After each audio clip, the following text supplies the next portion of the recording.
మీ ఎలాంటి వ్యాపార ప్రకటనలకైనా వెంటనే మా ఛానల్ సంప్రదించండి. అందరికీ నమస్కారం. నేను శిరీష. ప్రస్తుతం మనతో పాటు ఉన్నారు ప్రముఖ జ్యోతిష్య వాచస్పతి బ్రహ్మశ్రీ పోతుకూచి చంద్రమౌళి శాస్త్రి గారు. గురుగారితో మాట్లాడతాం.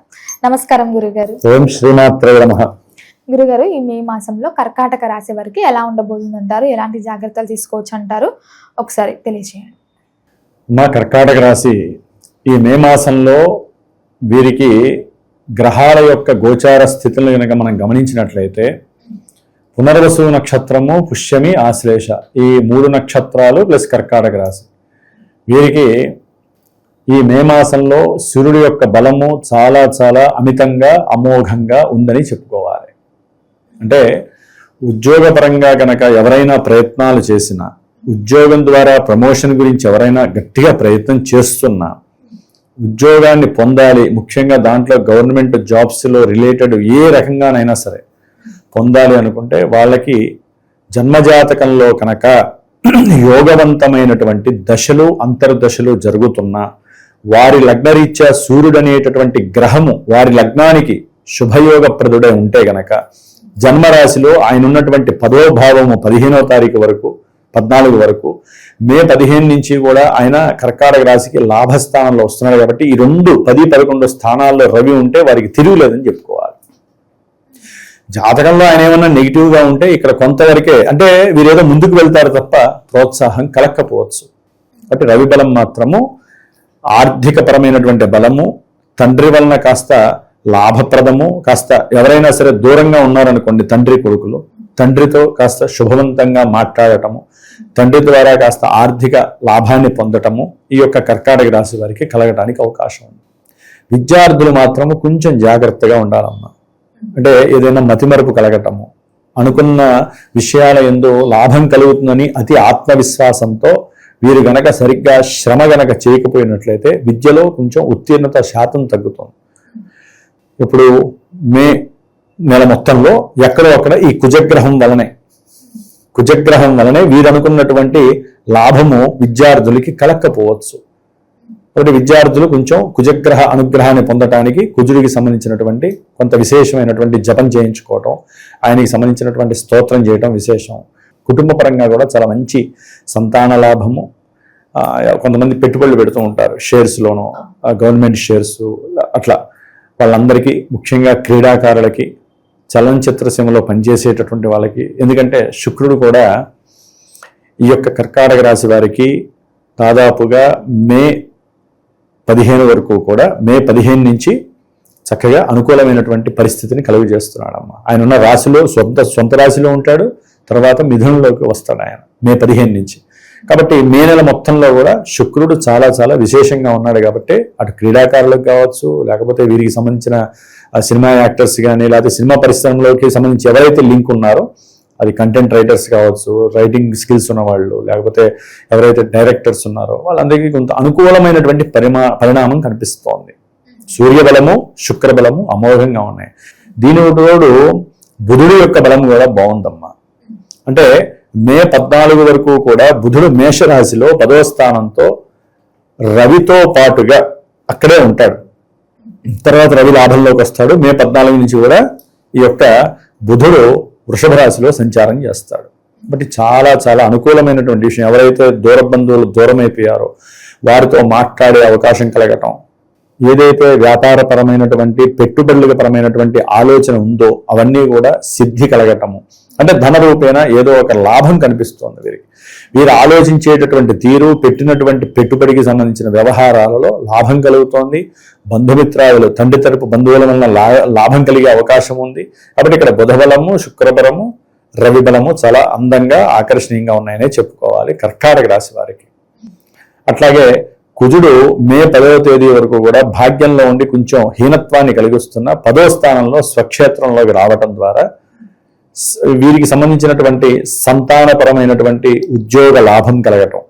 కర్కాటక రాశి వారికి సంతానం ఎవరైనా ఉంటే వారికి సంబంధించి ఉద్యోగం పోయింది అని బాధపడుతూ ఉంటారు కదా, ఆ ఉద్యోగ విషయంలో కాస్త మార్పులు కలిగి ఈ 10వ తారీఖు తర్వాత లాభం కలుగుతుంది, ఉద్యోగ లాభం.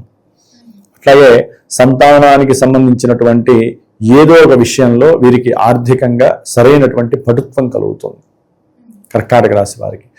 ముఖ్యంగా ఉద్యోగంలో ఏ మిలిటరీ రంగంలోనో లేకపోతే ఏదైనా రక్షణ వ్యవస్థకి సంబంధించి కానివ్వండి, లేకపోతే ఈ కుజగ్రహానికి సంబంధించినటువంటి ఏ విషయంలోనైనా సరే చాలా అనుకూలమైనటువంటి పరిస్థితులు కలుగుతున్నాయి ఈయన దృష్టి వలన కూడా. ముఖ్యంగా అన్న వివాహపరంగా ఎవరైతే ఇబ్బందులు పడుతున్నారో కర్కాటక రాశి వారికి, ఎందుకంటే ఇక్కడ వివాహ స్థానాధిపతి అయినటువంటి శని మరి ఆయన రాశిలో ఉండి మే 17 తర్వాత బుధుడి యొక్క నక్షత్రంలోకి వస్తున్నాడు.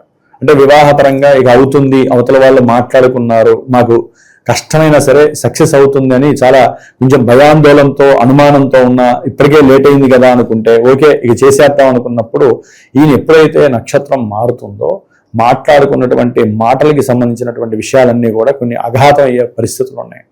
మరి కుటుంబ వాతావరణం ఎలా ఉంటుందంటారు ఈ మాసంలో? కుటుంబ కారకుడు కూడా ఈయనే, కుటుంబ స్థానంలోనే శుక్రుడు, ప్లస్ ఆయన ఈ 4 రోజులు బాగున్నాడు కాబట్టి అమ్మ చాలా విశేషంగా ఉన్నాడని చెప్పుకోవాలి. అయితే ఏంటంటే కుటుంబ విషయంలో వృషభ రాశి వారికి మరి బుధుడు కారకుడు అవుతాడు ప్రజెంట్.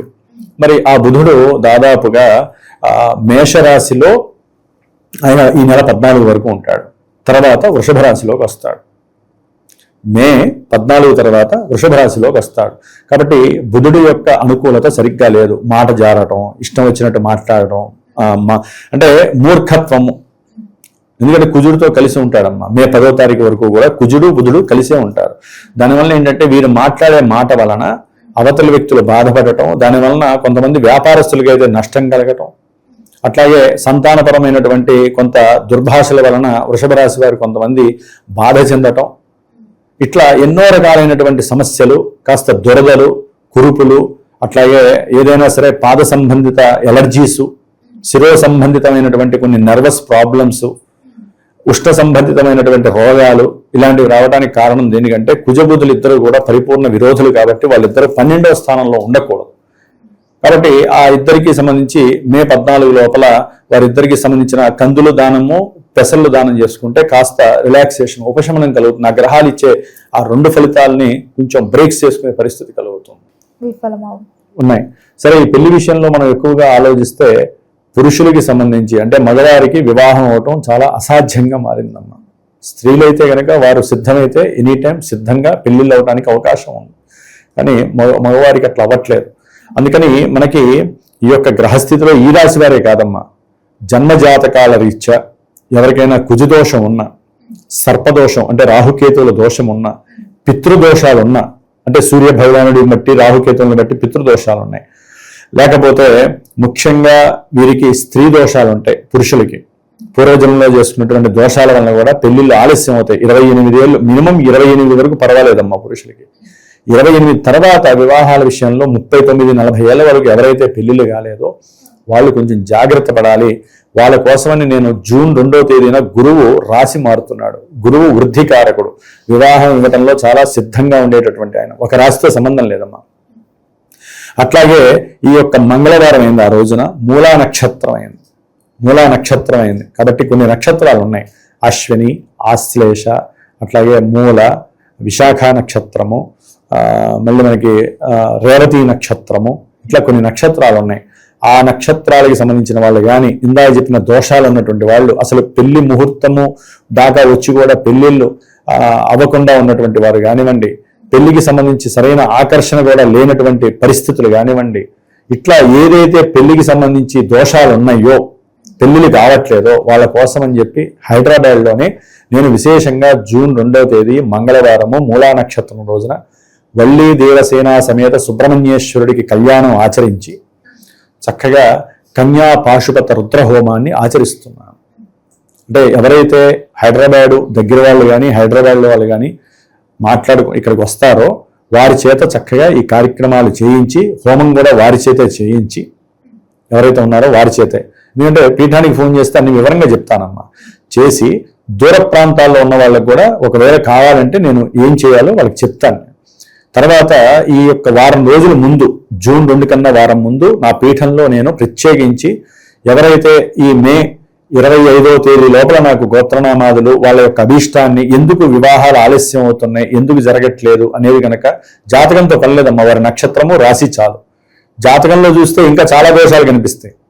వివాహం కాకపోవడానికి మెయిన్ ఈ దోషాలే. ఈ దోషాలకు సంబంధించిందే నేను చెప్తున్నాను. ఇదేంటంటే అమ్మా, ఉన్నంతలో వారికి అనుకూలంగా చేసేటటువంటి ప్రయత్నం ఇదంతా కూడా. కాబట్టి ఆ విధంగా చేసుకుంటే కనుక సుబ్రహ్మణ్య అనుగ్రహము, శివపార్వతుల యొక్క కన్యా పాశుపత రుద్రహోమం యొక్క అనుగ్రహం కలుగుతుంది. వారికి ఆ రుద్రాక్షతో పాటుగా హోమం చేసిన తర్వాత భస్మం ఇస్తాను. ఆ భస్మాన్ని 45 రోజులు పెట్టుకొని ఈ ఇచ్చినటువంటి మాలాధారంతో వారు 45 రోజులు నేను ఒక మంత్రాన్ని ఉపదేశిస్తాను. ఆ మంత్రాన్ని గనక వారు పర్సనల్గానే ఇస్తాను. ఆ మంత్రాన్ని వారు గనక చేసుకున్నట్లయితే వివాహము తథ్యముగా జరగటానికి అవకాశం ఉందని చెప్పి శాస్త్రం చెబుతోంది. కాబట్టి మనం చేసే ఈ కళ్యాణము, ఈ యోగము చాలా విశేషమమ్మా. కాబట్టి నమ్మి చేసుకుంటే మటుకు వివాహం శీఘ్రంగా అవుతుంది. ఎందుకంటే వచ్చేవన్నీ దాదాపు కొన్ని రాసుల వారికి వివాహ యోగాలు ఉండే రాసులు. ఈ యొక్క కార్యక్రమంలో చేసుకోవడం ద్వారా ఏంటంటే అమ్మా, అసలు జాతకంతో పని లేకుండా కర్మదోషాలు నివృత్తి జరిగి శివానుగ్రహము, సుబ్రహ్మణ్య అనుగ్రహం కలుగుతాయి కాబట్టి చెప్తున్నాను అంతే. ఆ విధంగా చేసుకోవటం విశేషము. ముఖ్యంగా కర్కాటక రాశి వారికి ద్వితీయంలో ఉన్నటువంటి కేతువు, అట్లాగే అష్టమంలో ఉన్నటువంటి రాహువు వలన వ్యాపారపరమైనటువంటి కొంత ఆర్థిక నష్టాలు, ఆరోగ్యపరంగా కుటుంబపరంగా కాస్త కలతలు, అంటే లేనిపోని మాట వాక్కు దోషాలు కలగటము, అట్లాగే కుటుంబంలో కొంచెం ఏది మాట్లాడినా పిల్లలతో కావచ్చు, లేకపోతే తండ్రితో కావచ్చు ఇబ్బందులు ఎదురవ్వటము, తండ్రి యొక్క ఆరోగ్య క్షీణత వలన వీరికి ధనము ఖర్చు కావటము, ఆకస్మికంగా ప్రయాణాలు దూర ప్రాంతాలకు వెళ్ళటము, ఉద్యోగరీత్యా వ్యాపార రీత్యా కాస్త దూర ప్రాంతాలకు వెళ్ళి శరీరం అంతా కూడా అలసటగా అవటము, ఇవన్నీ కూడా శని, రాహు, కేతువుల వలన జరుగుతూ ఉంటాయి. ఉద్యోగంలో కొంత ఉన్న చోటనే వెసులుబాట్లు కలగడానికి అవకాశం ఉంటుంది. అంటే మార్పులు చేర్పులు. కర్కాటక రాశి వారికి సంతానాన్ని పరంగా కూడా కొంచెం జాగ్రత్తగా ఉండాలంటే ఈ కుజగ్రహం రవి, రాహు, కేతు, శని, రాహు, కేతు, కుజ ఈ 4 గ్రహాలకి కూడా వీరు జపశాంతి చేసుకోవటం, లేకపోతే వారికి సంబంధించిన స్తోత్ర పారాయణలు చేసుకోవటం, దానాలు ఇవ్వటం, ఆ ధాన్యాలు ఆ విధంగా చేసుకుంటూ గనక కర్కాటక రాశి వారు దుర్గాదేవిని ఎక్కువ ఆరాధించటం, సుబ్రహ్మణ్య ఆరాధన చేయటం ద్వారా డిసెంబర్ వరకు వీరికి ఉన్నటువంటి రాహుకేతువుల దోషాలు కాస్త అణిగిమణిగి ఉంటాయి. దుర్గాదేవి ఆరాధన మస్టం శుద్ధమ్మ వీళ్ళకి.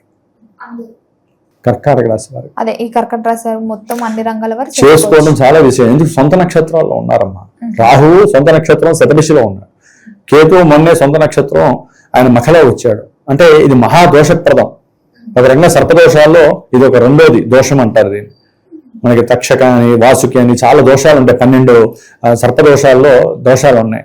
వాటికి నాగదోషాలకి హరించడానికి సుబ్రహ్మణ్యేశ్వరుడు ఒక్కడే కారణం. అందుకనే జాతకరీత్యా కావచ్చు, ఎవరైనా కర్కాటక రాశి వారి కావచ్చు, ఇందాక నేను చెప్పినటువంటి వివాహం కోసం ఈ కార్యక్రమంలో రెండో వివాహం ఎవరైతే మొదటిది విడిపోయి రెండో కోసం ప్రయత్నం చేస్తున్నా ఇలాంటి కార్యక్రమాల్లో వాళ్ళు కూడా పార్టిసిపేట్ చేసి డైరెక్ట్గా చేసుకున్నా ఇండైరెక్ట్గా వాళ్ళు చేయించుకున్నా సరే గురువులతో నేనే దగ్గరగా ఉండి చేయిస్తాను కాబట్టి ఆ ఫలితం వాళ్ళకి చక్కగా అందుతుందని నమ్మకంగా చెబుతున్నానమ్మా. గురుగారు మొత్తం మీద ఈ మాసంలో కర్కాటక రాశి వారికి ఎలా ఉండబోతుంది, ఎలాంటి జాగ్రత్తలు తీసుకోవాలో తెలియజేసినందుకు ధన్యవాదాలండి. శ్రీరస్తు, శుభమస్తు.